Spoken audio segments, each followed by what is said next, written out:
Beggary is an anomalous in the society. It is a social problem that is associated with poverty, unemployment and family disintegration. Beggary can lead to an increase in crimes such as theft, robbery, fraud and cheating. It also contributes to social imbalance and economic inequality. Beggars are constantly neglected and exploited, which apparently make them lose their self-esteem and the will to do something better. Beggars are the symbol of inequality and an important issue of human rights which must be addressed immediately. Begging is no doubt a serious problem to society. Galaxy News correspondent Lebby Joseph has more in this report.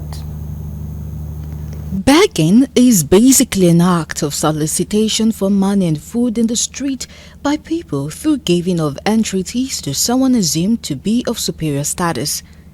Analytical indices for beggary indicated homelessness, which is 100%, poverty 76.8%, and rejection by family 94.2%, while disability is below 50% as the worst consequences of begging.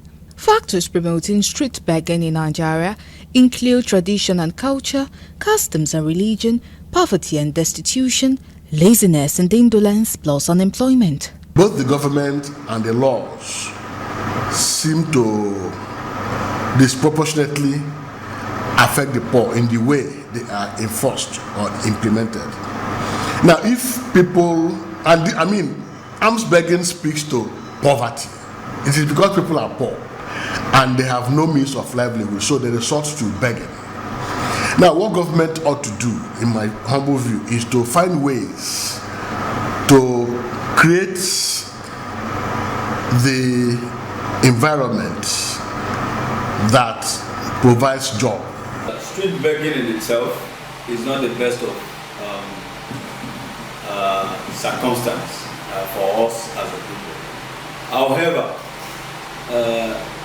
I do think that we should deal with this from the root cause of street begging. Some people are kind of lazy, and I will say yes because of the poverty rate. And it's not kind of easy. It's not everybody that can work hard. Some people is ready to beg. They can't work. They'll be like, why will I work? Let me beg. Because even working now, even you say you want to work now, it's not easy. Even you are selling, there is not much gain. If you are working, you have to wait till the end of the month before you get the money. Even some bosses won't pay you on time. They'll start giving you an excuse. When it's on the 30, they'll tell you, I can't give you money now. You wait till on the 15, you wait till this, you wait till that. So how are you going to do it? You have to beg to live. That is why some people used to beg, but it's not kind of good. Begging is a crucial factor which makes the whole environment unfavorable and create poverty, because beggars do not work but get the money from the people, which decreases per capita income of the world and spread different problems to the world community. Provisions of incentive by government engaging the poor and homeless people in incoming generation activities and meeting the basic necessities of their lives can stop the begging on the street. I think that government, whereas the sight of beggars in the streets, are not good, really. But what is the answer? The answer should be not forced to remove them from the street. But if you have to remove them from the street, you must also find them something to occupy, to gainfully get employed so that they can feed their family. Because if they have other things to do to earn income, they certainly will not beg. So until government starts to rise to its responsibility, majority of these children, you find children of not only the indigent, the people at the lower rung of the ladder, children of the middle, of quote unquote, the supposed middle class are there. Because even the middle class is begging today in the country. If government should stop people begging in the streets, what will they eat? Where will they start from? Or better still, government should look for empowerment, for them to empower them. It's not as if they're lazy. If they're lazy, they won't be begging. So if you give them empowerment, so they will know how to empower themselves. So they have families that are going to feed. They have people that are working up to them. They have people that it's not easy for you to just come outside and say you want to start begging.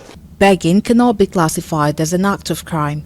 Arresting, imprisoning and punishing people who are simply asking for money seems immoral at best, cruel and unusual at worst.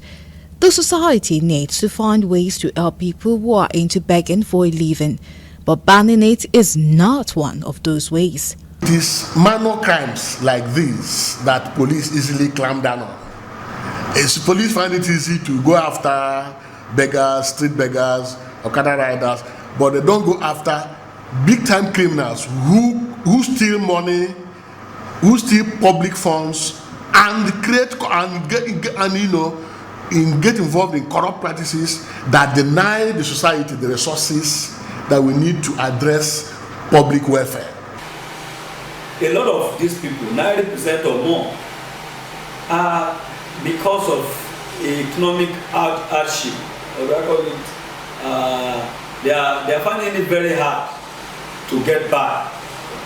And what is the government of the day doing? I think the situation is very alarming, and it has reached a stage that if the government did not take necessary measures in order to curb the poverty that we are facing in Nigeria, it will be very, very dangerous for the country. So as such, we are advising the government to take necessary measures in order to be able to tackle the insecurity, likewise the poverty that we are facing in this country. Begging encourages laziness, though not a bad thing to ask for assistance. Life is hard, but to live off it as a source of livelihood is very wrong. Children will beg to survive and not encouraged or throw away the money given to them because it is dangerous if they grow old with that mindset in life.